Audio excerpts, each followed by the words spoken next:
नमस्कार शेतकरी मित्रांनो, प्रवारा ड्रॅगन फार्म मध्ये मी प्रशांत गव्हाणे तुमचं सर्वांचं स्वागत करतो। मित्रांनो, खूप दिवस झाले व्हिडिओ पडले नव्हते, ठीक आहे। मध्ये काही गोष्टींमध्ये बिझी होतो, परंतु आता परत आपल्या यूट्यूब चॅनलवरती अशीच माहितीपर व्हिडिओ ड्रॅगन संदर्भात येत राहतील। तर आजचा व्हिडिओ कशासाठी, तर उन्हाळ्यात बागेची घ्यावयाची काळजी, ठीक आहे। तर तुम्ही वरती बघत असाल, कॅमेरामॅन वरती दाखवा, वरती बघत असाल तर आपण या ठिकाणी ग्रीन शेड नेट टाकलेलं आहे बागेला पूर्णपणे, ठीक आहे। तर हे जे ग्रीन शेड नेट आहे हे किती टक्क्याचं टाकलं पाहिजे, काय त्याची साधारणतः कॉस्ट किती जाते, तर हे सर्व गोष्टी आपण आजच्या व्हिडिओमध्ये जाणून घेणार आहेत। तर शेवटपर्यंत व्हिडिओला नक्की बघा। तर बघा, हे जे शेड नेट आहे हे लोकलचं एक 50% शेड नेट आहे, पण साधारणतः ज्या प्रकारे टेम्परेचर आजकाल वाढत चाललेलं आहे महाराष्ट्रामध्ये, पूर्वी कधी 44-45 टेम्परेचर आपण बघितलं नव्हतं, परंतु मागच्या वर्षी 45 पर्यंत आणि खानदेशासारख्या ठिकाणी तर 48 पर्यंत टेम्परेचर गेलेलं आहे। त्याच्यामुळे मला असं वाटतं की आता आपण ह्या ठिकाणी शेडनेटचे चेंजेस केले पाहिजे, कारण तर नॉर्थ साईडला जर आपण बघितलं, दिल्ली हरियाणा तो जो बेल्ट आहे तिथं टेम्परेचर खूप हाय जातं 45च्या वर। तर त्यांनी हे शेडनेट 50च्या ऐवजी 70-75% त्या ठिकाणी शिफ्ट केलंय उन्हाचा तडाख्यापासून वाचवण्यासाठी। तर मला असं वाटतं महाराष्ट्रातही आता ही वेळ आली की आपण हे शेडनेट, जे लोक शेडनेट टाकतात ज्यांच्याकडे सुविधा आहे, तर आपण हे 50%चं टाकण्यापेक्षा 70%चं टाकलेलं कधीही चांगलं।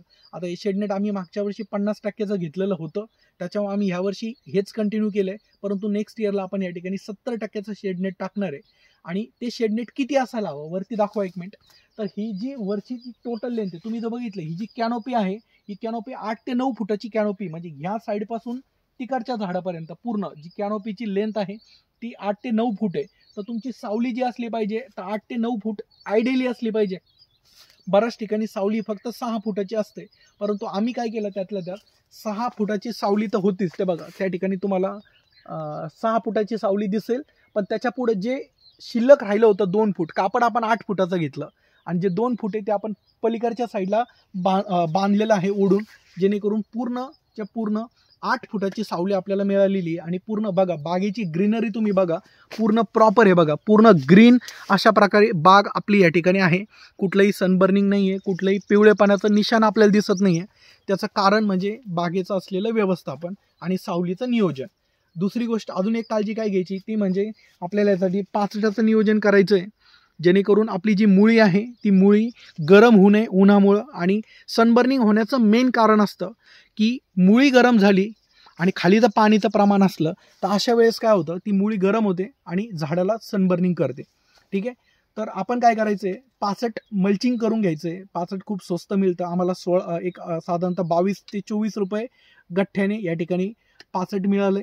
ते 65 आपण या ठिकाणी टाकून घेतलं बेडवर प्रॉपरपणे। जास्त जाड पण थर करायचा नाही, थर थोडासा कमी करायचा, जेणेकरून ते लवकर कुजेल आणि त्याचं देखील खत आपल्याला मिळेल आणि ऑर्गॅनिक कार्बन, सेंद्रिय कर्ब त्या बेडमधला सुधारण्यास मदत होईल, ठीक आहे। त्याच्यामुळे डबल फायदा आहे, मल्चिंग पण होते, खत पण बनतं आणि ऑर्गॅनिक कार्बन त्या ठिकाणी वाढतोय, ठीक आहे। तर अशा प्रकारे बागेचं नियोजन आहे।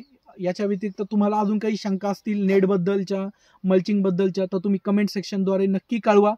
तुमच्या कुठल्याही शंकाचं समाधान करणं आम्ही आमचं कर्तव्य समजतो मित्रांनो, ठीक आहे। चला तर मित्रांनो, भेटूयात आपल्या पुढच्या व्हिडिओमध्ये। धन्यवाद।